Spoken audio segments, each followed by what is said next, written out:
Dalam Bapa dan Putra dan Kudus, amin. Allah Bapa di surga, Engkau memberikan hadiah yang luar biasa kepada kami, khususnya umat Katolik, yaitu perayaan Ekaristi. Karena di situ roti adalah dirimu sendiri, putramu sendiri. Tentu kami untuk lebih menghayati anugerah yang luar biasa ini, mengerti, paham, dan menjalankan dan mengalami kehadiran Tuhan dalam diri kami. Terpujilah nama-Mu dan sepanjang segala masa. Amin. Dalam bacaan pertama kita mendengar bagaimana Paulus menyaksikan kematian dari Stefanus yang dirajam hingga mati. Dan Stefanus mengampuni orang-orang yang telah membunuh dia. Ketulusan hati Stefanus inilah yang membuat Paulus kemudian bertobat berkat darah dari Santo Stefanus. Maka mari kita syukuri ketika kita terluka-luka, darah yang memancar dari tubuh kita karena perjuangan, pergulatan, karena hinaan dan seterusnya. Ya. Itu akan menghasilkan buah yang berlimpah. Saulus menjadi Paulus, seorang rasul yang luar biasa, meskipun tidak mengenal secara fisik dengan Yesus, tapi dia mengalami Yesus. Sedangkan dalam bacaan Injil kita mendengar bagaimana Yesus mengatakan, "Akulah roti. Kalau kamu percaya padaku, kamu tidak akan mati. Kamu tidak akan lapar, kamu tidak akan haus." Wow. Pernyataan Yesus ini pernyataan yang dahsyat. Dan itulah membuat para rasul dan para murid yang tidak percaya meninggalkan Yesus. Karena ini pelajaran yang sangat berat. Demikian juga dengan hidup kita. Ya, semoga kita menyadari, mengalami, merasakan betapa indahnya dari Ekaristi itu. Setiap hari kami rayakan, setiap hari kita rayakan, setiap minggu. Dan bagaimana Ekaristi itu berbuah, bisa berbuah.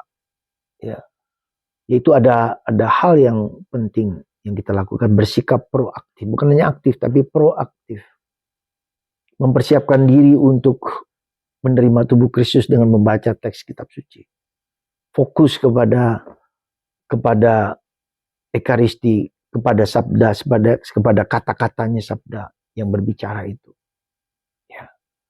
Dan juga kepada pemberian diri kita Ekaristi sebagai korban. Ini yang salah satu yang mungkin membuat gereja kita tidak, atau seperti Ekaristi tidak seperti dihargai dengan baik karena kurang menghargai aspek korban. Altar adalah tempat dikorbankan anak domba Allah. Darah mengucur, mengalir, dipersembahkan kepada Tuhan. Dan anak domba itu adalah Yesus Kristus sendiri. Dan itu berarti apa? Bahwa berarti aku pun wajib mempersembahkan tubuhku, ragaku, pikiranku, hatiku kepada Tuhan. Pemberian diriku kepada Tuhan. Ini adalah salah satu hal yang sangat fundamental. Maka itu saudaraku terkasih, semoga dengan bacaan akulah roti kita sungguh-sungguh mengorbankan diri. Melihat korban hidup kita. Ketika kita mengalami penderitaan, ketika kita mengalami kesulitan, ketika kita mengalami berbagai macam perjuangan dan pergulatan. Jadi itulah saudaraku arti korban. Beranikah aku mengorbankan diri demi orang lain, demi istri Anda, suami Anda, orang lain berkorban, dan kami juga para pastor mengorbankan diri sebagai korban Kristus. Dan itu harus ditampakkan dalam ketulusan hati. Pemberian diri, proaktif, ya, menyelamatkan, membantu orang lain. Semoga dengan roti hidup ini kita semua menjadi dikuatkan, diteguhkan, diterima rahmat yang berlimpah ini. Disinilah kuncinya kenapa Ekaristi menjadi kunci dari pengalaman hidup kita, pemberian diri kita. Tuhan memberkati Anda semua.